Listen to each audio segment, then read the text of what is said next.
Let's do chapter 12 for this week. Go all the way to exercise and solve few problems. Okay, let's go for it. Exercise 2. The income statement for further sport apparel for 2022 and 2021 are presented below. Okay, so we have 2022 information for the income statement and 2021. Here says prepare a vertical analysis that of the data for 2022 and 2021. Vertical analysis, that means from top to bottom. Okay, top to bottom. So we have also horizontal analysis. We might get an example of that later on. So here is the 2022, and in a vertical analysis, your sales is always your 100%.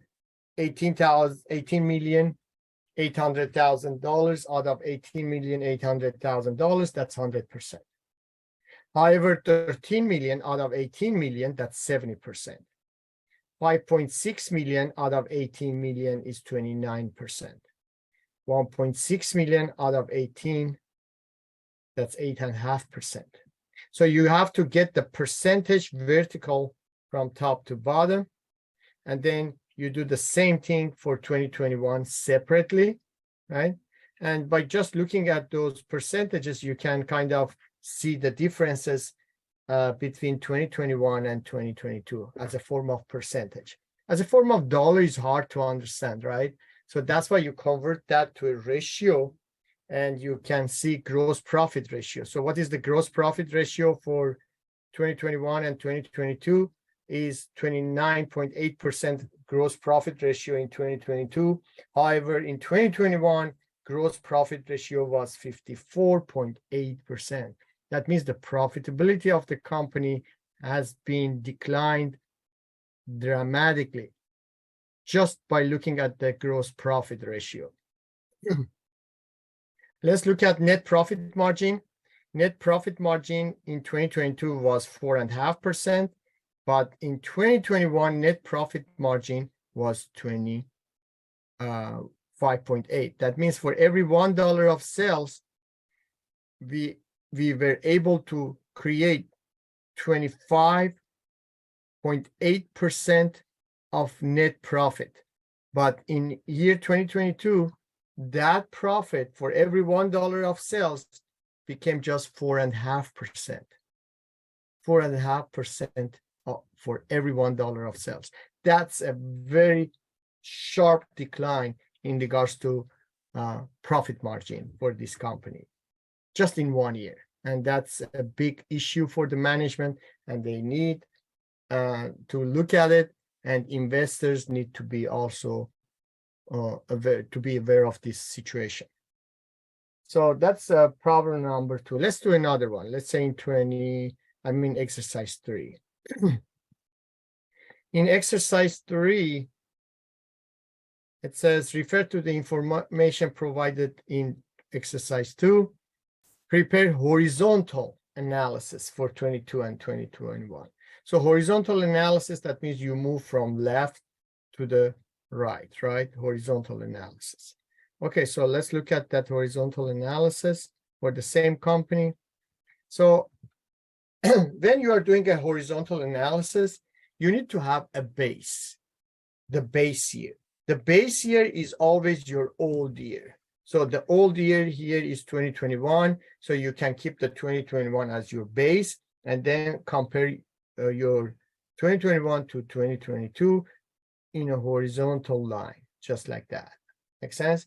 So what's the difference of 2021 and 2022 in regards to revenue? So 18 million minus 15 million, that gives you 3.3 million. 3.3 million divided by 15.500, it gives you 15,500,000. It gives you 21.3%. So 3.3 out of 15.5 gives you 21.3%. So that means the revenue in year 2022 has been increased 21.3. It's a positive percentage. So that means the revenue has been increased by 21.3% in just 1 year for this company. So far, it's a good news, right? And then we compare that to cost of goods sold, and we see 13 million minus 7 million. It is 6.2 million. 6.2 divided by base, which is 7 million. That gives you 88.6% increase in cost of goods sold. Now, just look at these two lines. Your revenue has been increased by 21%, right, in 1 year, but your cost of goods sold has been increased by 88.6%.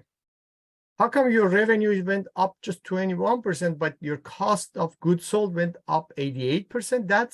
That's something important to consider in regards to see why this company is in a bad shape in the new year. Even though the sales has been up, but the cost of goods sold has been increased, and that means management couldn't control that cost of goods sold. That means the gross profit, which is 5.6 minus 8.5, that gives you minus 2.9. That's a decrease. Minus 2.9 divided by 8.5 gives you 34.1% negative. That's a deficit. That's a decrease in gross profit. 31% decrease in gross profit in just 1 year. And here is where you, as a person who is analyzing this company, will get kind of notified that there is something definitely wrong in this company at this moment. Operating expenses, you see, your revenue went up by 21%, but your operating expenses increased by 33%. So revenue up just 21, but operating expenses up 33%. That's alarming again. Depreciation is most of the times it's a fixed thing, so it's not going to change. So as you see here, inventory write-down has been increased in by 200,000.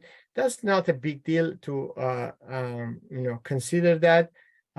There's nothing specifically percentage to compare because it just happens once in a while. But litigation expense, the company got a big increase in litigation expense by 400%. Litigation expense increase, which is 1.5 million minus 300,000 gives you 1.2 million. 1.2 divided by 300,000, that's 400%. Okay. Income before tax has been decreased dramatically again by 78%. And at the bottom, you can see that net income has been decreased by 78.8% in compared to 2022. So horizontal analysis is comparing 1 year, comparing new year to the old year. That's a horizontal analysis. Okay. Let's do number 7.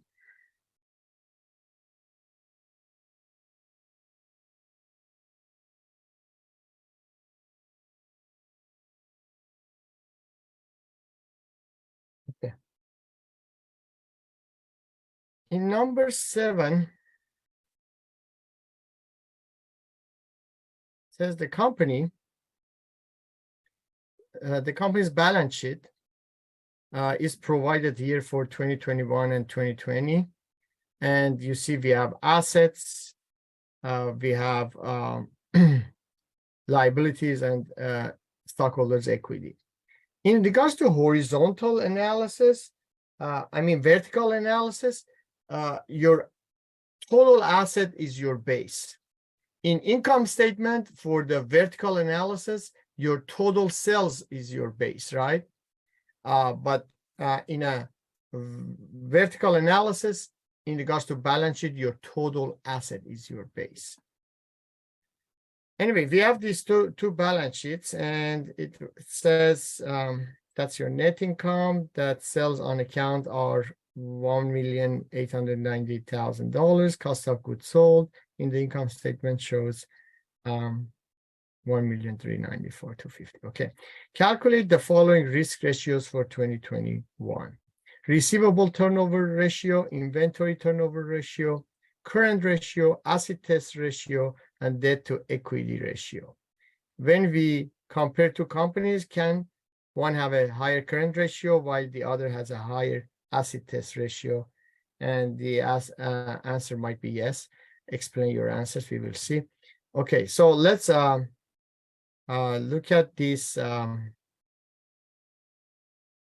number 7 and calculate those ratios, okay, by looking at this document data in here.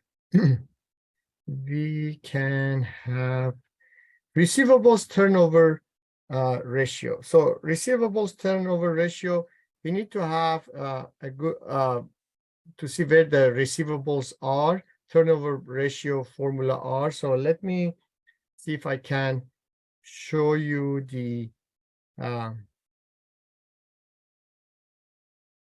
book itself. Maybe. Okay, so this is the page, I think page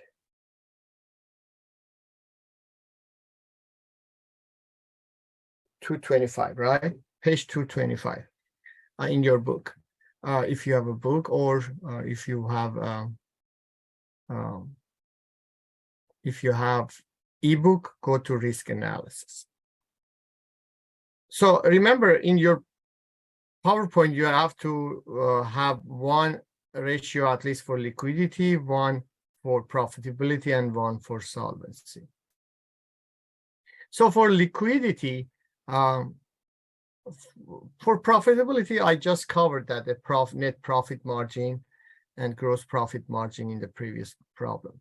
But here, look at the some liquidity ratios, and then we look at some solvency ratios.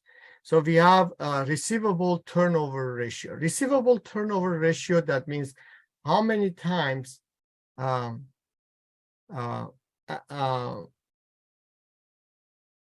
you sell on you have a credit sales. Credit sales, that means you sell by sending an invoice and waiting for a payment, right? It's not cash sales, just credit sales.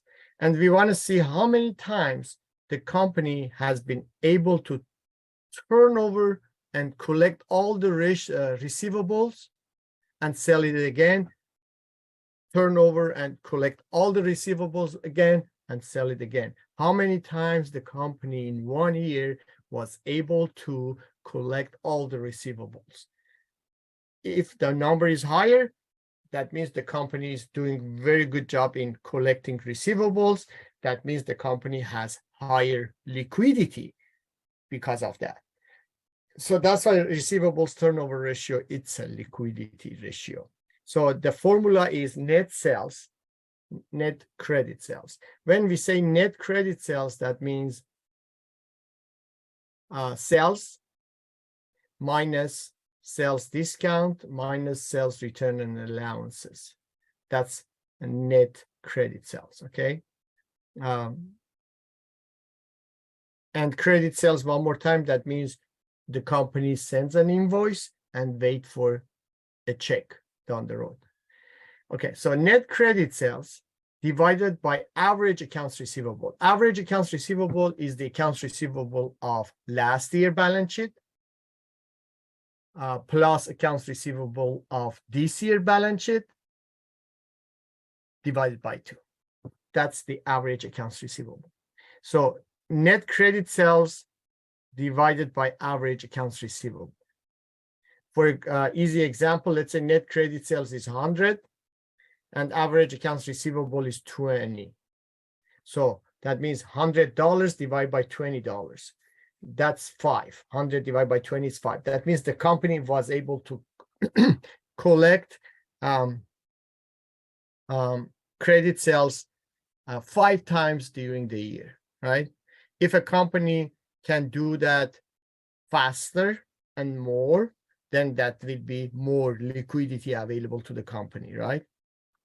So having this in mind, if I show you the answer, so the net receivable turnover ratio is net credit sales divided by average receivable. Average receivable is last year accounts receivable plus this year accounts receivable divided by 2, and that's 18.9 times. In average, the company was able to collect its receivables during the year, completely collecting and then collecting again and then collecting again. Honestly, you don't know 18.9 it's good number or not until you compare this to another company. If you compare this to another similar company, and then you can see if 18.9 it's a good number or it's a lazy number, right? Inventory turnover ratio, let's go back here again. Inventory turnover ratio. What does it mean? That means how many times the inventory has been sold completely, turned over into cost of goods sold. How many times inventory has been turned over into sales? How many times inventory has been turned over into cost of goods sold during the year? So the formula is cost of goods sold, right? Whatever it's for the whole year, divided by average inventory. Let's say your cost of goods sold is 100 and your average inventory is $20.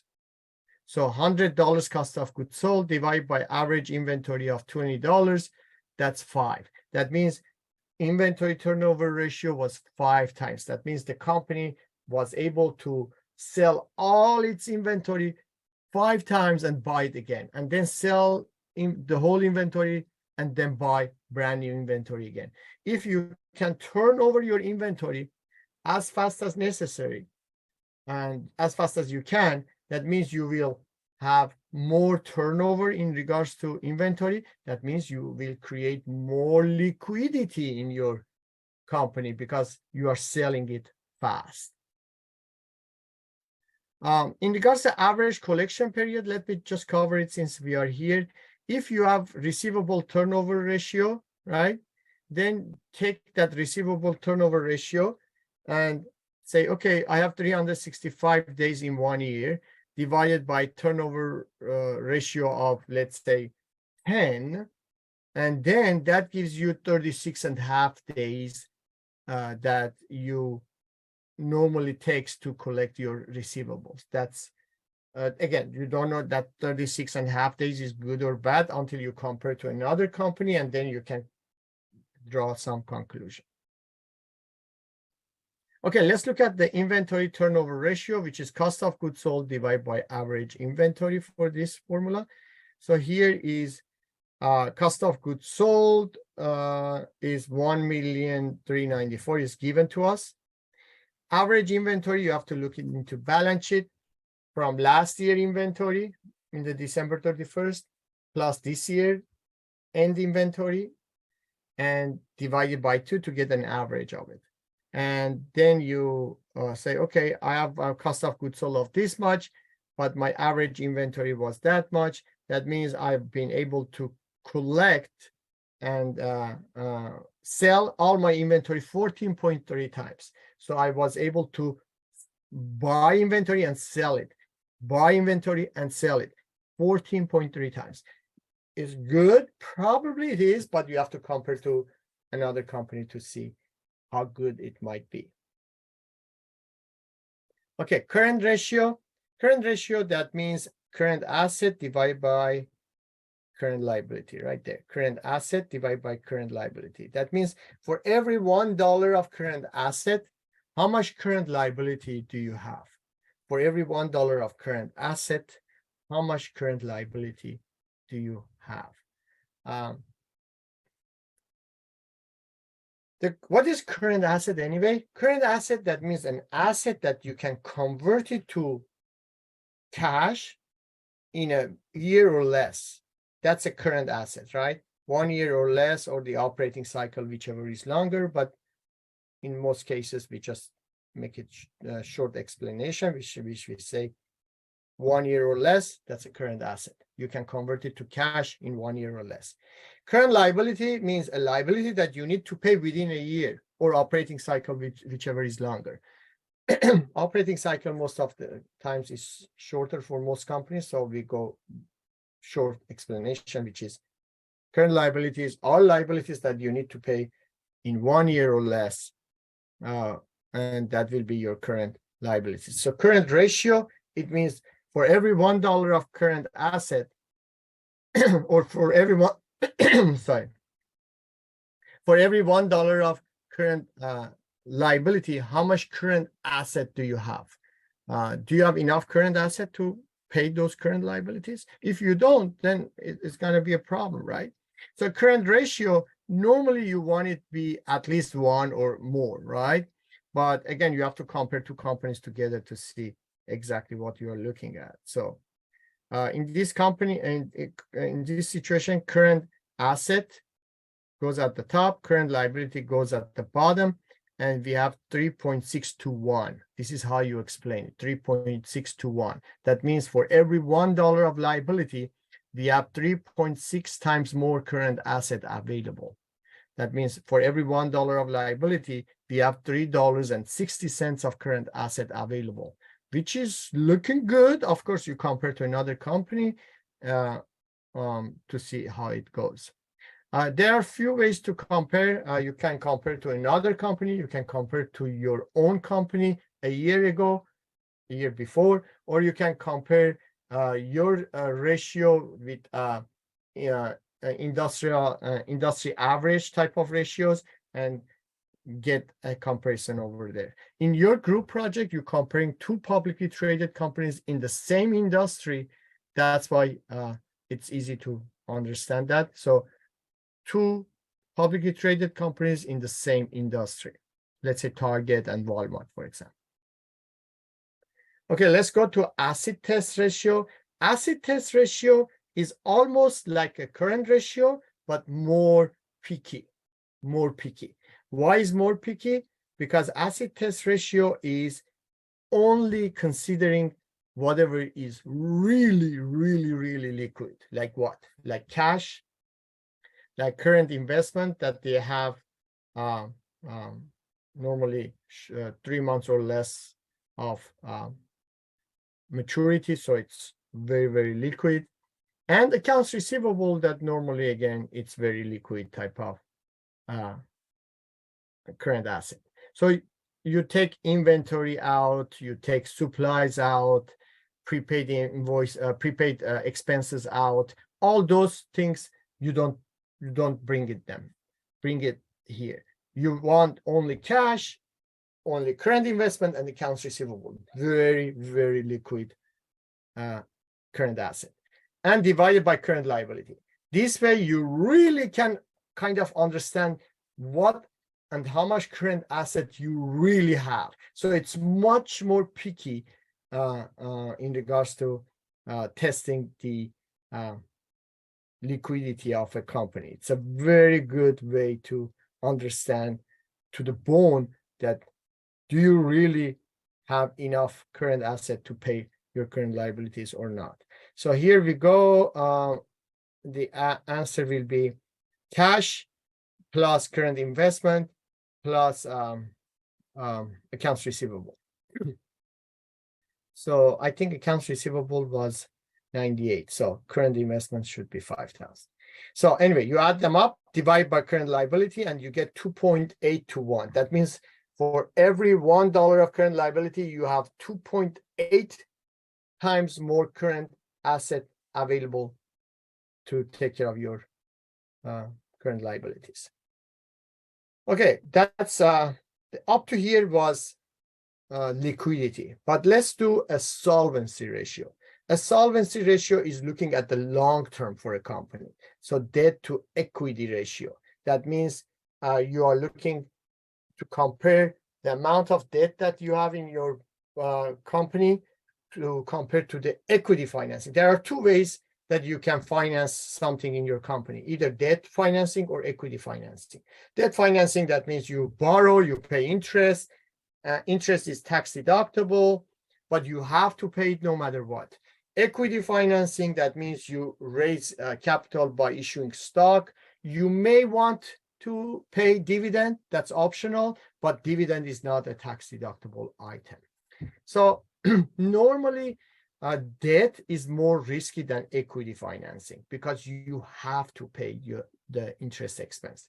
So you like to have a lower debt to equity ratio. So here is the formula: total liabilities compared to total equity. Okay, total liability compared to total equity, and by doing that, you will see total liabilities compared to total equity. It gives you 20.3%. So the debt financing here, debt to equity ratio is 20.3%. That means for every $1 of equity, you have only 20% of borrowing. That's normally very good, right? Again, you have to compare to another company, but in general, I can say this is very good because your debt financing is only 20% of your equity financing, and that brings your risk very low level. Okay, what is requirement number 2? I think we answered this already, but here is the answer. Our company can have a higher current ratio, while the other has a higher acid test ratio. Why? Because the acid test ratio is only considering cash, current investment, and accounts receivable. No supplies, no inventory, no prepaid expenses, none of those. So that means one company might have higher current ratio, lower acid test ratio, and the opposite on the other company. I think acid test ratio is much more reliable ratio compared to current ratio. So if you want to use acid test ratio in your or current ratio, either way is fine. In your liquidity ratios of your group project, that will be fantastic. Debt to equity ratio is also very good. So again, bottom line, this is what chapter 12 is. I want to just emphasize these ratios one more time. Hopefully you do a good group project. If you have any question, please stop by in my office hours and I will help you on that. No problem. Have a good day. Bye-bye.